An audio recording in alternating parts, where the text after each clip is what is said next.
Over the past several months, New York City has been, well, dying. Things are getting worse. They're going from bad to worse and worse to worser and worsest. And now it's just trash.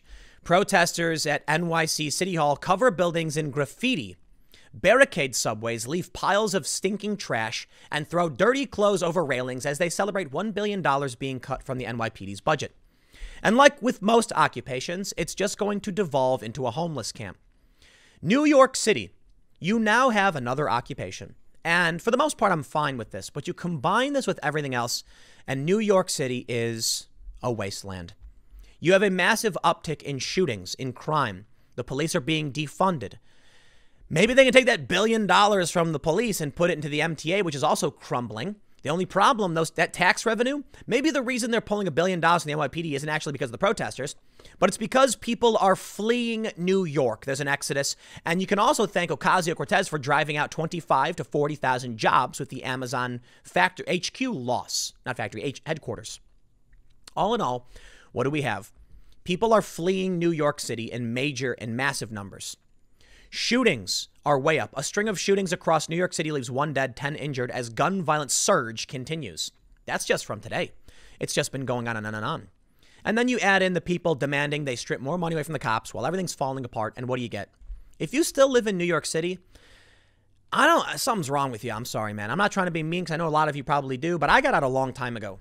I got out when the bombs were planted in Manhattan. I'm not exaggerating. When the bombs were planted in Manhattan, that's when I was like, I don't want to live in this metro. It's actually a little bit more complicated than that. I lived in Brooklyn for a long time. The rent was crazy. A couple of cops got executed in front of my house. Not an exaggeration either. And I was like, man, not a comfortable place to be.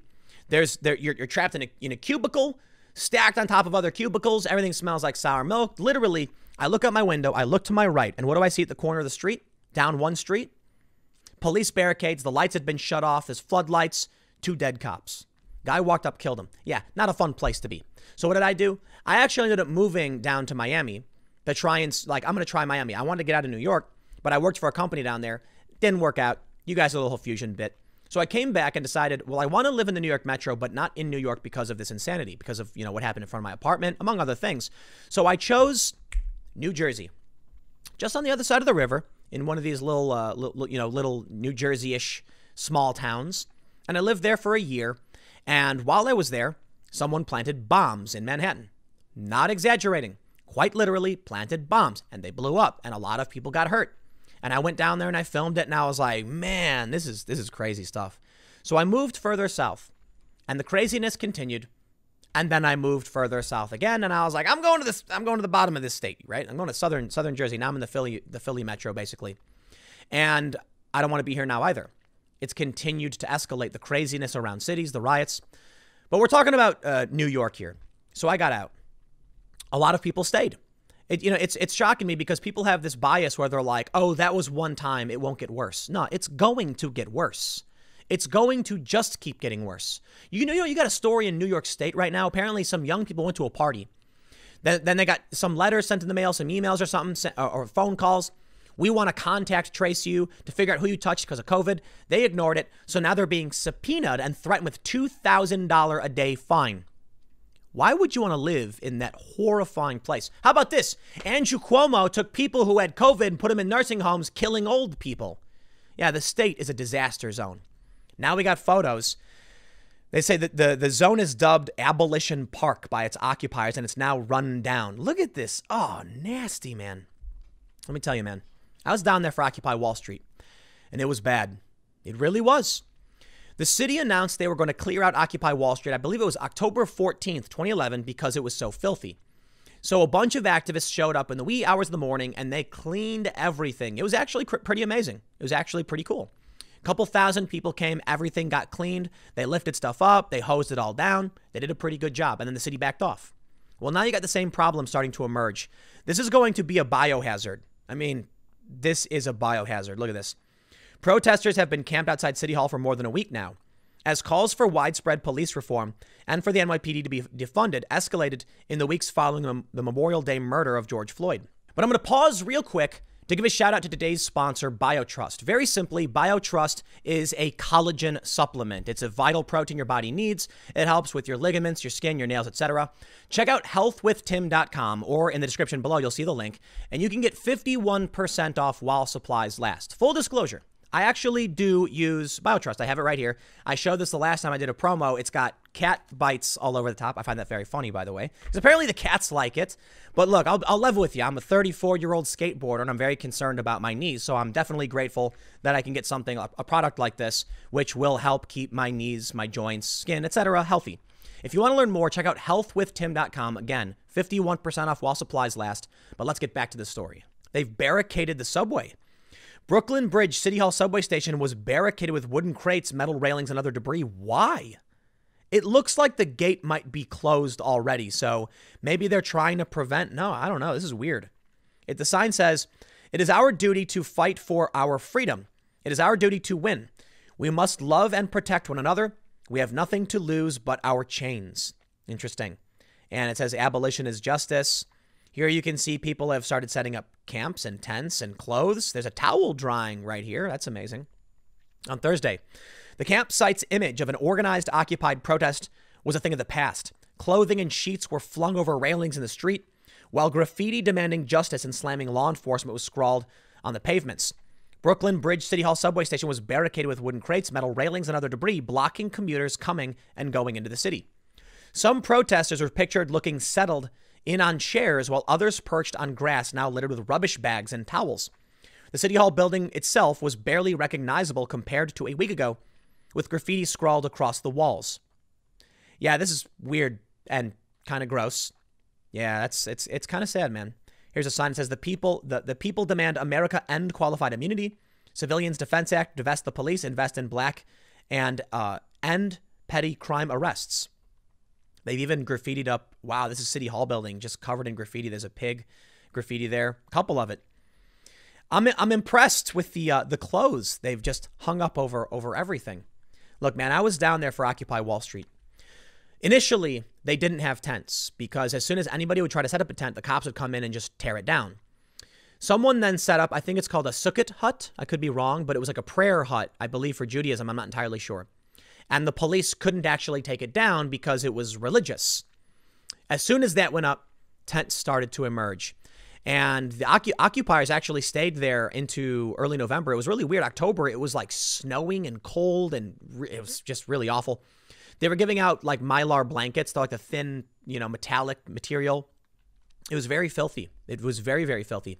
But they created what was called a sanitation working group or committee, a group dedicated to actually making sure things were clean, because they knew that was one of the weaknesses they had. The filth of this area, human waste, other gross things. Well, that was going to result in the cops coming in and shutting it all down. And so they didn't want to give the police an excuse. Because think about it. If the media came out and said this is disgusting and filthy, public support would abandon them. Guess what?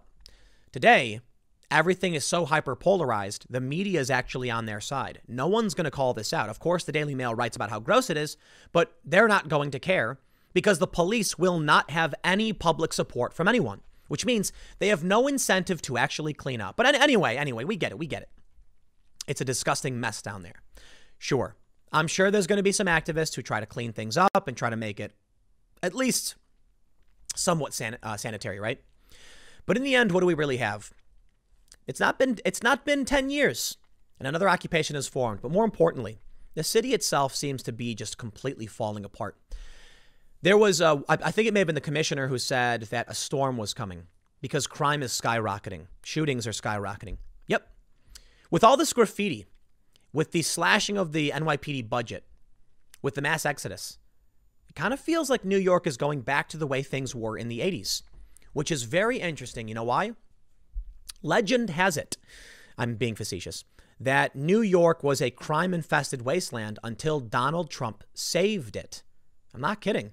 I watched a documentary about this. They talked about how Donald Trump came in and created these luxury buildings, which incentivized wealthier people to come in who paid massive taxes, which helped the city start cleaning things up. A lot of other reforms came. But I was watching a documentary talking about how Donald Trump saved New York City. Now, some people probably disagree, but it's funny now. that when Trump becomes president and the anti-Trump sentiment leaks in, it starts to look like it used to be before Donald Trump, who is now the president of the United States. It's almost like we're living in a very, very awful B movie.